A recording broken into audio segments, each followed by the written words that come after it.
Good morning, junior hockey fans. This is Stephen Heisler with HeisHockey.com and Victoria's Hockey Company, and this is the Junior Hockey Morning Show.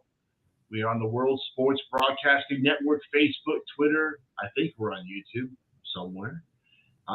Today is Wednesday, November 23rd, and today's guest is Jeronimo Gill. You see his pretty face up there on the right side of your screen. Jeronimo is in Phoenix, Arizona area.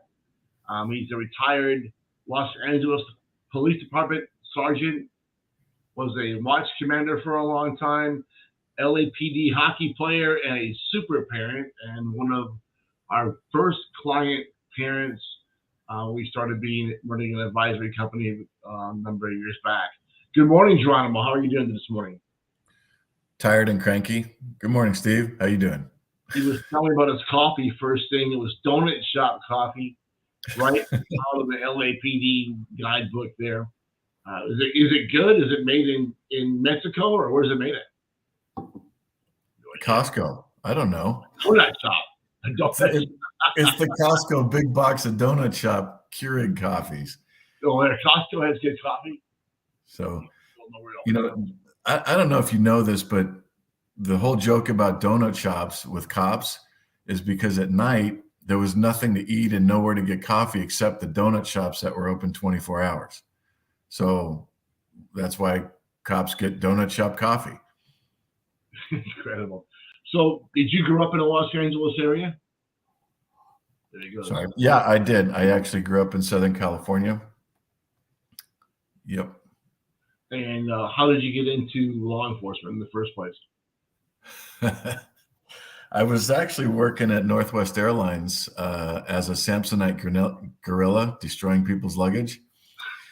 So one of my crew members, I was a supervisor there, one of my crew members said, "Hey, I'm going to go take the police test." And I'm like, "I'll go with you." So that guy got arrested for, what was he? Oh, he was using his deceased father's handicap placard at the airport. So he got arrested. So he was no longer eligible to be a police officer. And then I started doing research on what I just took a test for. And I'm like, oh, this could be fun. And it turned out that I absolutely loved it. It was other than my marriage and my kids, it was the greatest decision I ever made. And how many years were you there? Just under 21. Nice. Recently retired, moved out of LA over to the Arizona area. But while in LA, you got involved with the LAPD hockey team. And how did that work out? That was fun. They are actually a really, really good team. I think I was the only guy on the team that did not play college or higher level. Of course, I didn't play much. They basically put me in front of the net on offense and said, "Screen the goalie." So I said, I can do that. No, it was really good. It was a lot of fun. We won a lot of tournaments. One thing that was interesting was every time we played the LA County Sheriffs, it was a blood battle. It was brutal. But afterwards, we usually went out for dinner or whatever and made a lot of good friendships, even though it was a lot of competition, hard competition. It was really healthy.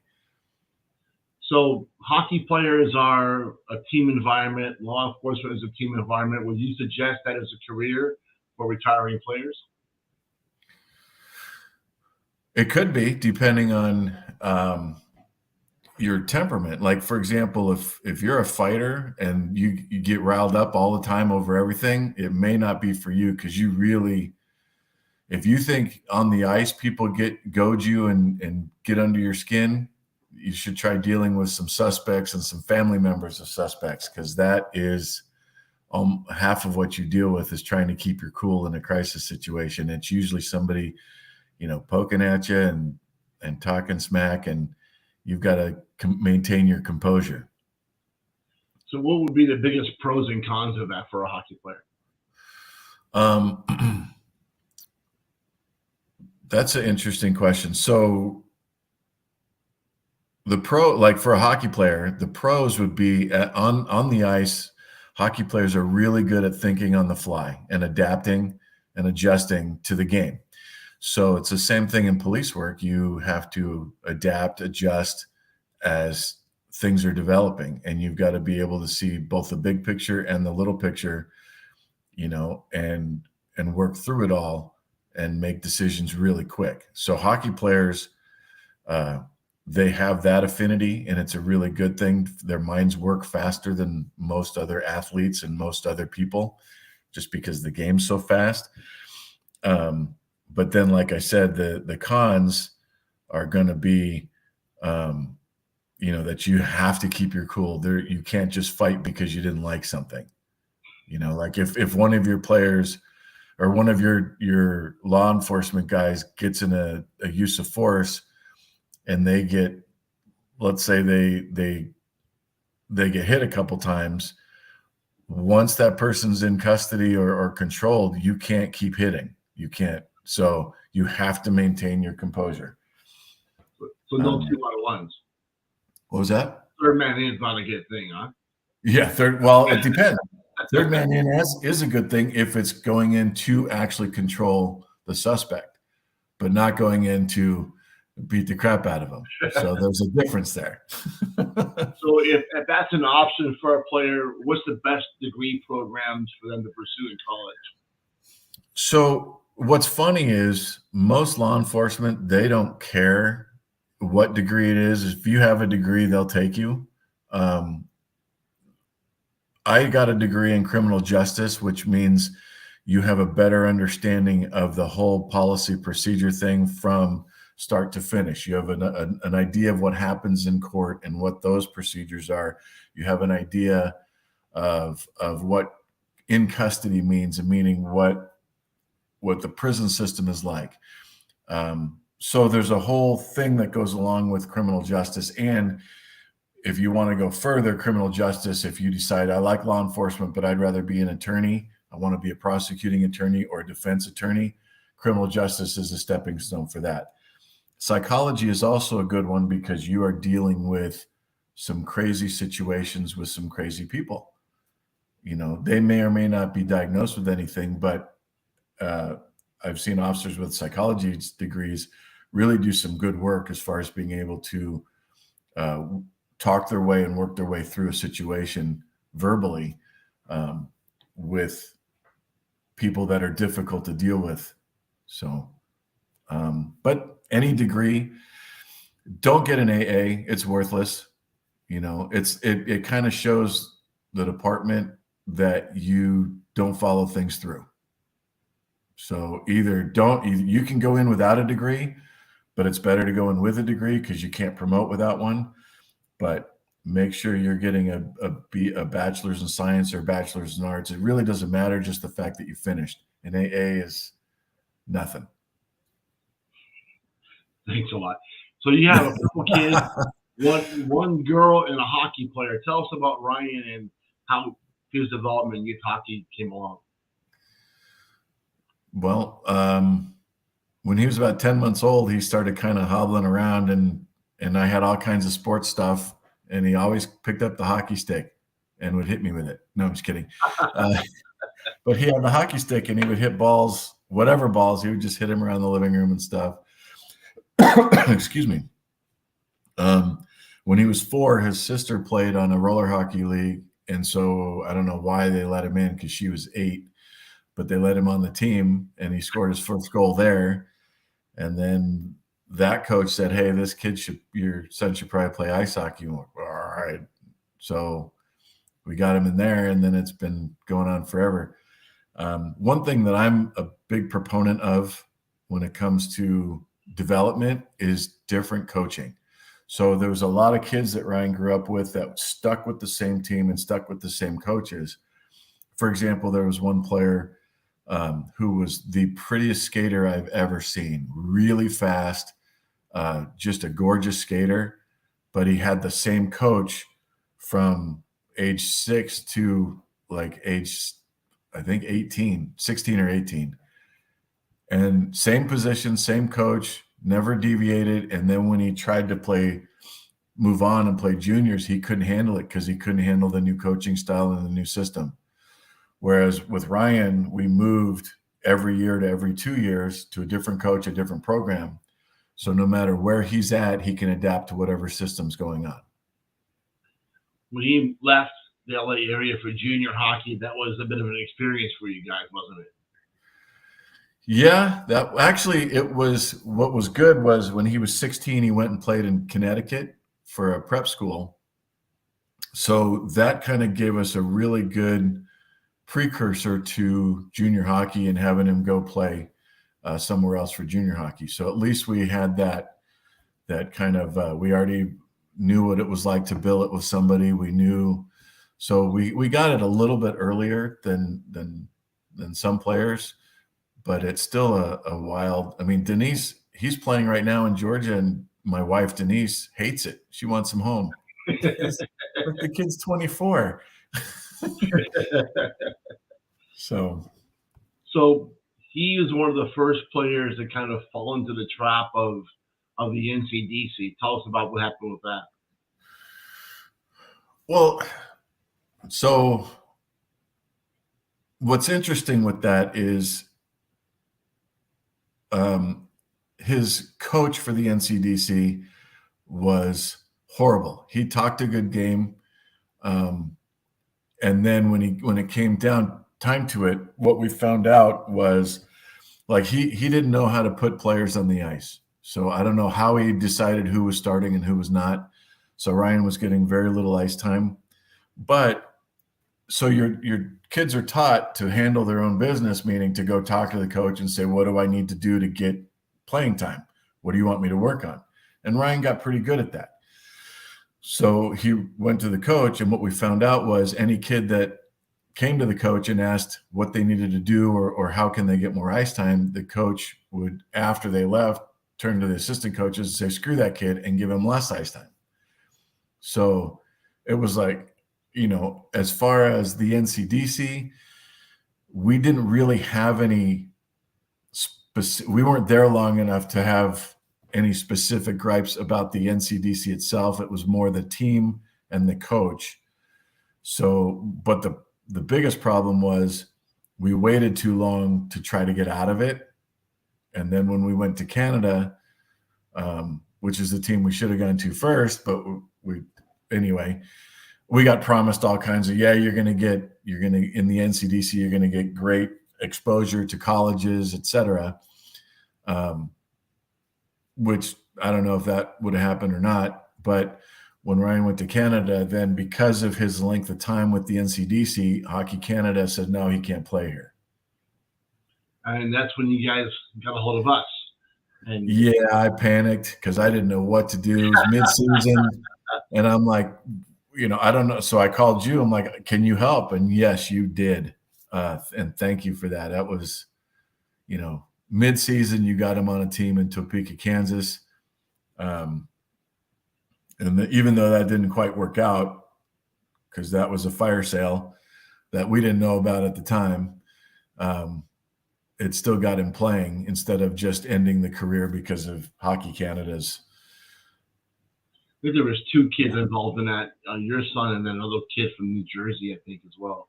Right. The kid ended up in Corpus Christi, and Ryan ended up in Topeka until Christmas. We went home and then ended up staying home because Mama was pulling on his arms. Stay here, stay here. I think he finished the year with the Long Beach Bombers and had a heck of a season there. Yeah, he actually won the points. He was the points leader for the playoffs, even though they didn't even make it to the final. So that was kind of fun. The next year is last year. He ended up back in North Battleford, and he just tore it up. Was a phenomenal player that year for them when he was able to go back and was able to get his way onto college and now on to pro hockey. His first venture into professional hockey has been interesting. He's in Columbus, Georgia, playing for Scott Brand's team, the River Dragons. And, it's kind of hard to break into pro hockey, but he's making the adjustment and getting more games in. And how's he doing so far this year? He's doing really good. He's adjusting his style of play because he's more of a playmaker than he scores goals, but he makes plays and he's an offense. He's like Steve Yzerman in the sense that he was a great defensive forward. So like if you need a player that's going to shut down the other team's number one line, Ryan can do that for you. And also he's like, even in Battlefords, he was, I did the math and I think he was at about 80% faceoff wins, which is unbelievable. Yeah. And even in the pros right now, he's probably at about 60%. So, when he gets in, he wins the faceoffs for you. But he's doing really well. Keeping with his gameplay, but adjusting to the team. Making good passes, good sharp passes and stuff like that. Still waiting for that elusive goal, but he's got quite a few assists already. Professional hockey at 24 for college kids coming out, and that's a rookie year. He's done well. And the first half of the year is always an adjustment when you go to a new team. But I see him advancing out of the Federal League and going into eventually the ECHL. There's already been opportunities in Europe for him. He's a really good kid, and it makes it easy to give him opportunities. Let's go ahead and get into the topic today on HeisHockey.com, the real gauge of development.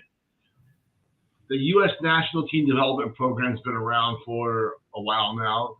They're part of the North American Hockey League's play. Now they're doing all their league play within the USHL. Have you seen much experience about that program? Have you been able to follow them at all? I haven't really followed him lately. I know one player that Ryan played with that went to the national development team. Name was Kodorenko. Really good player. So we kind of followed him a little bit, but it's, I know they select players based on playing ability, but there's also a who you know kind of a thing. Absolutely. So, and that's kind of. But I guess it's in everything, even with LAPD, if you want to promote, you can get to a certain level and then it's who you know to get beyond that.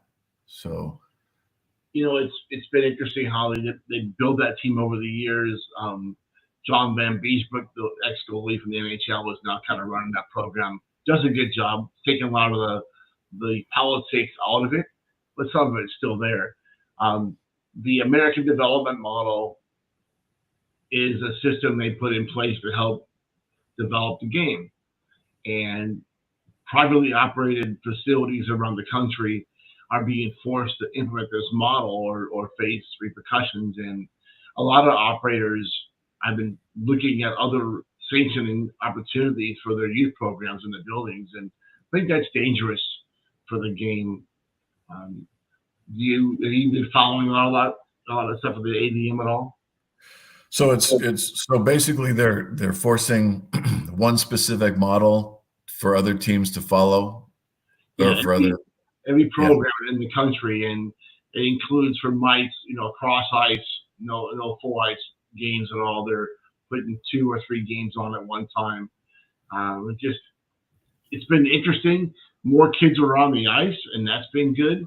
But we're losing a lot along the way, and one of the big complaints is that we put a lot of emphasis on the ADM, a huge emphasis on the National Team Development Program, but everything in the middle is suffering as a result.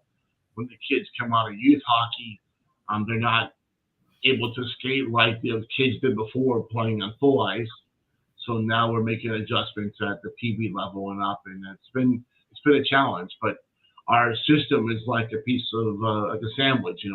We have 2 ends that are real structured, but everything in the middle is kind of sloppy. And is this a result of too much emphasis on the high end and the low end of it? I don't know.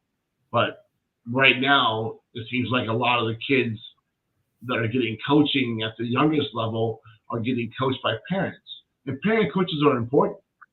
But I think we still need to figure out a way to get some of our best coaches on the ice with those younger prospects, and kind of offset the parents a little bit. And right now, it's like building a house of cards. all the top coaches are at the top end, and these kids aren't getting the instruction that they really need, so it's too late on them. Yeah, and what's funny is nothing against parent coaches. I was a parent coach for multiple sports: soccer, softball, baseball, even hockey.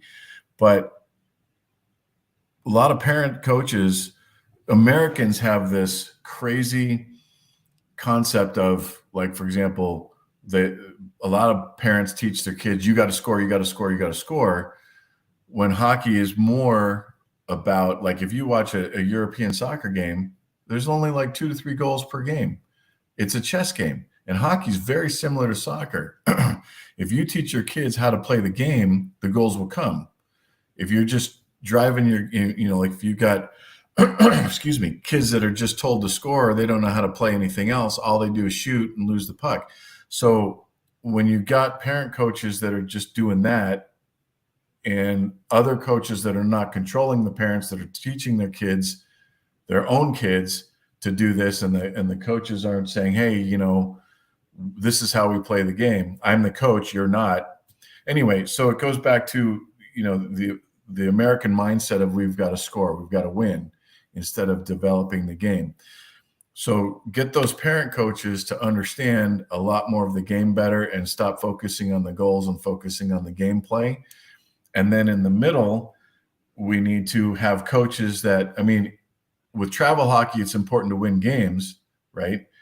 But also, Ryan's been on some teams where the coaches had no concept or no desire to develop the players, because you got to even develop the lowest common denominator players on your team. You chose them for a reason. There's no development. I'm putting these guys on the ice because they score the most and we're going to win the game, and that's all they care about. So like you said, that whole middle section is a lot of coaches trying to win games so they can get better players, but they're not developing and moving players on to the next level with a better understanding and better skill set for that next level. One more thing, if you don't mind. Think about when in that whole middle time, they moved the checking from, was it peewees to squirts to peewees? No, peewees to bantams, right? Yeah. That was so detrimental. I know it was for insurance purposes, but that changed the game in how the kids develop. Because luckily Ryan was still in the younger checking age, but I saw some games after his, and the kids were getting destroyed by the older kids. The game's so much faster, and they never learned how to check. And it's these kind of decisions that are ruining the game, because now you got kids that are quitting because it hurt, because they didn't learn how to check when they were younger. When my son went to Russia, those kids were checking at 6 years old, and they all knew how to check, and it was way safer. They knew how to take a check as well. Right. They knew how to check and take a check, and it was all, it's all relative. I think what's happened, Jeronimo, is that we put so much emphasis on results along the way that yes. the core result of basic skill development gets lost along the way. If kids are on this cross ice, they don't get much free time to skate. And coaches, once they get out of the mite level, mini mites, now they're worried about winning. So skill development isn't that much part of the equation. When we were growing up, we had hours and hours and hours of ice time in the pond to develop our craft. But these kids aren't getting that. And I've been watching a lot of inline hockey. My wife is from Colombia, so we've been watching some of the kids coming out of there, and they have incredible skill development on wheels because they don't have no limitation on availability to play.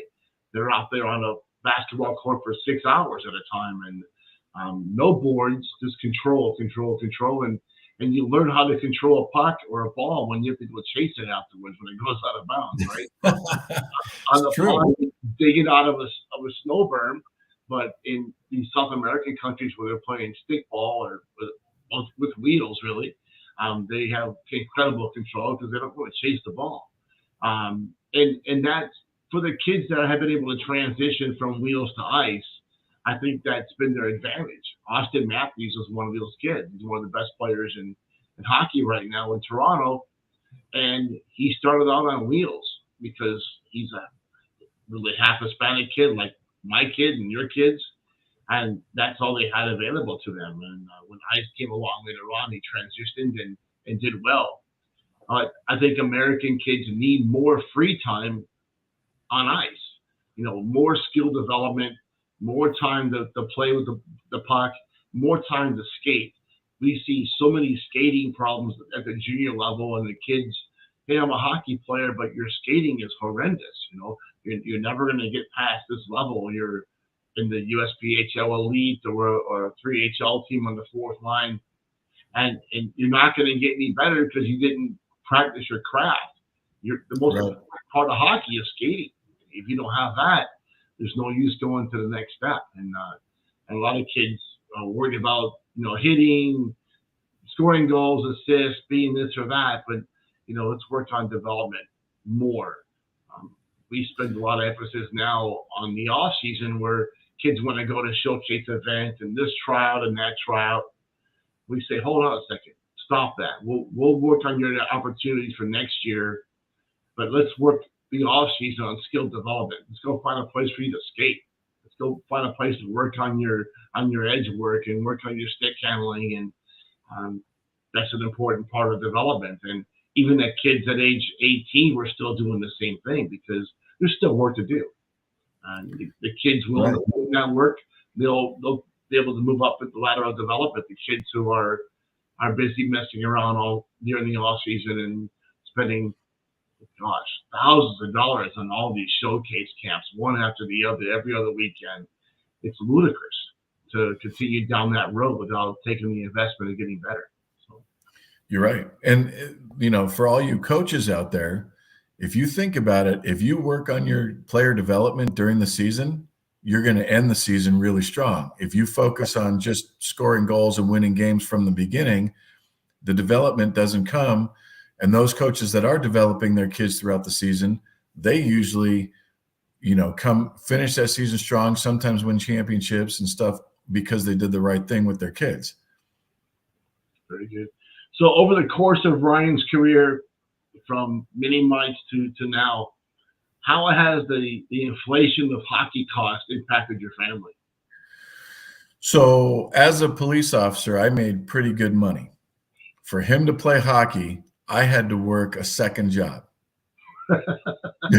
I'm not kidding. My wife and I started a real estate business just for him to play hockey. So I calculated the last few years before he went to the juniors, we were paying about $25,000 a year. And I am cheap. I am quite frugal. So there are things that, things that you can do to save some money when you travel. And I did everything I could to find those things, but it still costs money. Sticks cost money. Like, for example, Ryan was really good at not needing new equipment every year. There's some kids that I need new elbow pads, but it's only been 6 games,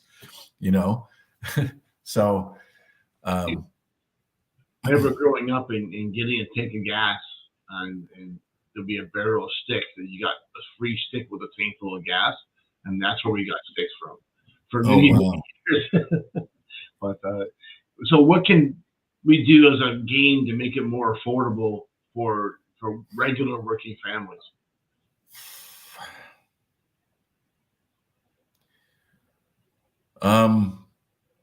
That's a tough one. Yeah. So,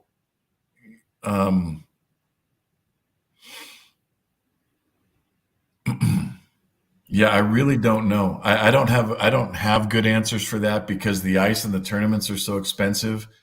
The equipment's kind of expensive. Just your team fees are outrageously expensive.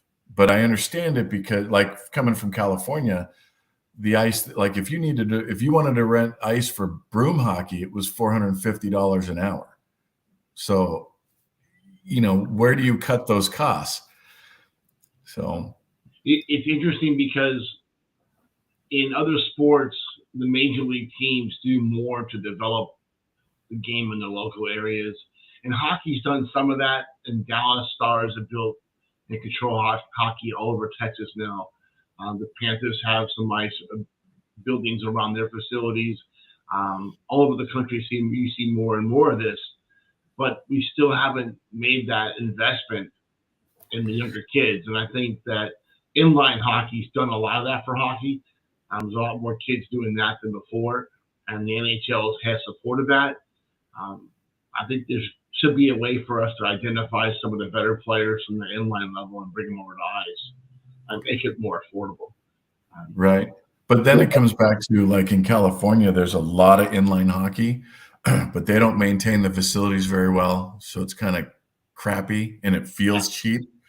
But then again, it comes back to that American mindset of these kids, they don't pass the puck. They don't use the game like it could. And so you got all they want to do is take it end to end and try to score. And so it's a really fast back and forth game, but it's not the game of hockey where it's meant to be, to where the whole team is playing. So I see that as an issue. Excuse me. I do know that the Kings and the Ducks, for example, are also doing some great things as far as beginning hockey. Like they'll do learn to skate type stuff and get kids gear, even adults. They'll get them all geared up to get this learn to skate program for real cheap, get them on the ice, get them hooked, and then you're off on your own. That's it. They're done with you. If you're playing hockey now, they're making money and they got you on the ice. So, like, you're right. There's no additional development after that. So, it's good for the outreach, but then what? Sounds like a politician's involved there somewhere, huh? So what is your family doing for Thanksgiving this week? We're going back to California. Now we're going to see Denise's mom and then my mom. So my mom has for years, because of family issue, trying to deal with stuff, and my brothers and stuff, we do Thanksgiving on Friday. So less, everybody can be there for the most part. So that's the plan. And what is Ryan doing in Columbus? Either playing in a game or sitting on the sidelines watching a game. So they got three games this weekend. So tomorrow night, Friday night, and Saturday night. The Thursday night game is usually packed. It's surprising how hockey in Alaska, the Thanksgiving night game was one of our biggest games of the year every year. Everybody ate and then went to the rink and watched hockey, and it was always fantastic. Friday, you don't see a woman anywhere in the building. It's all the dads. The ladies are all shopping until from the wee hours of the morning to the afternoon. They fall asleep, and we don't see them again. So until Saturday. But fun times, man. Fun times. Yeah, it'll be fun. Today's show, Jeronimo, thanks for joining us. I think you're our designated second host whenever we don't have anybody else. So we can't get anybody better. We're gonna always come back to you. And you can't get anybody better. I see how it goes. But the idea of this is to go 5 days a week year round, and that's a lot of shows. 200. Well, I guess you got the bar set kind of low for me, so that's good. You're always good. We always have good conversations, and I think it's good. So enjoy your holidays. So, one last thing, there's a lot of potential domestic violence on holiday weekends. Thanksgiving is big, so call the police if you need it. But be aware of signs of domestic violence. For example, if you burn the turkey, there's probably going to be some domestic violence. If you turn off the TV during football, there might be some domestic violence. And guys, if you don't get off the couch and help, there might be some domestic violence. I'm just kidding with that, but seriously, domestic violence is a big issue on the holidays. So, protect yourselves. If the situation starts getting bad, get out of there before it becomes that kind of a problem, and call the police and let the police help you. There's a lot of it, but it's not worth sticking around and having that violence actually escalate. Jeronimo, I think in the game of hockey is the one sport where we know who not to hit more so than most other sports. You don't hit the refs, and you don't hit your wife, kind of a thing that we tend to stay away from. But Thanks for pointing that out. Again, this is the Junior Hockey Morning Show. We'll be back tomorrow with a Thanksgiving edition. It will not be Jeronimo. He said he wouldn't do that for us, but we'll get somebody else in tomorrow. But until then, we hope that you have a great day in hockey.